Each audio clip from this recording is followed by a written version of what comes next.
आप देख रहे हैं द एजुकेटर और ग्रुप डी का वैकेंसी आ चुकी है और फॉर्म भरना शुरू हो गया है।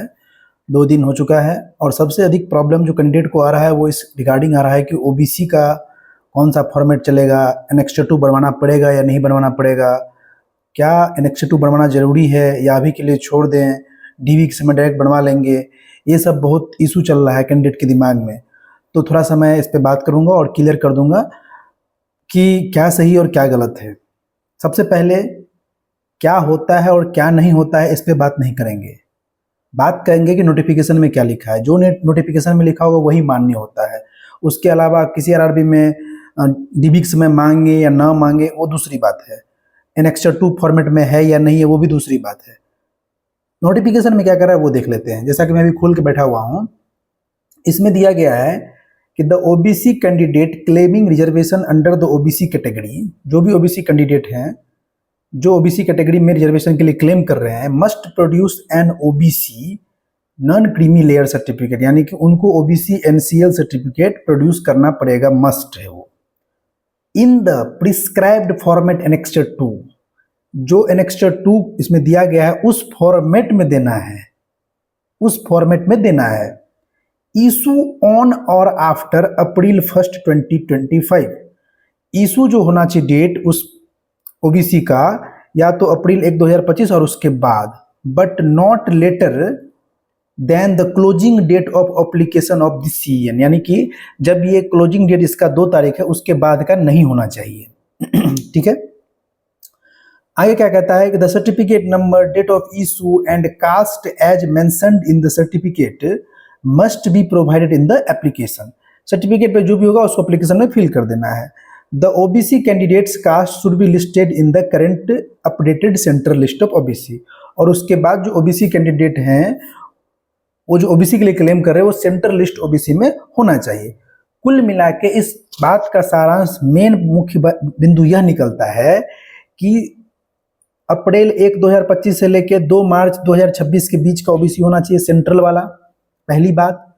रेलवे के एनेक्स्टर 2 वाला फॉर्मेट में बनवा के रख लेना है। हालांकि देखिए, जो सेंट्रल का पहले बनता है, किसी भी स्टेट का ओबीसी बनेगा, वहाँ का जो लोकल आरओ या फिर बीडीओ या फिर एसडीएम या डीएम जहाँ से बनाइएगा वो अपना फॉर्मेट में पहले आपको बना के देगा।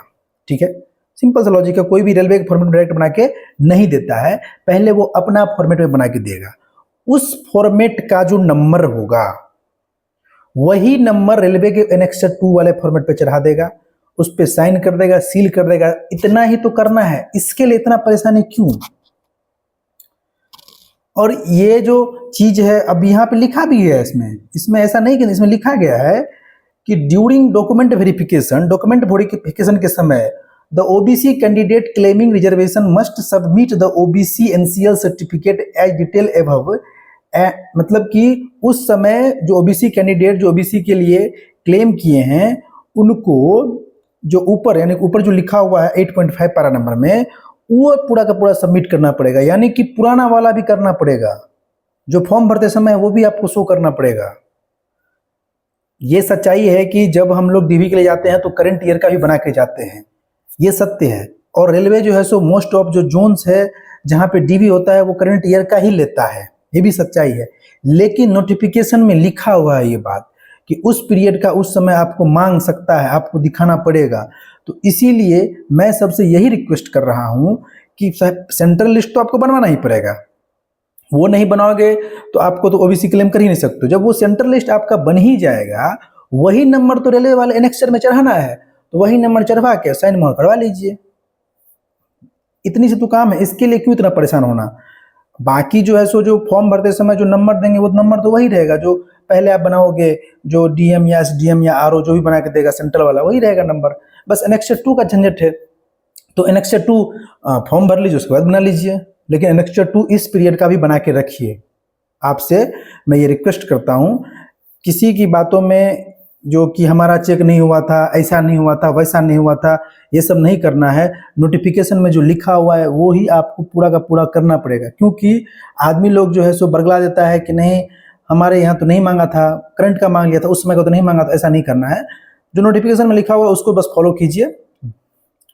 और उस समय अगर नहीं मांगा तो ठीक है, मांग ले तो भी ठीक है। तो ओबीसी के रिगार्डिंग ज़्यादा टेंशन नहीं लेना है, इतना काम आप करके रखिए। मिलते हैं बहुत जल्दी किसी न किसी वीडियो में किसी न किसी टॉपिक के साथ, तब तक के लिए जय हिंद।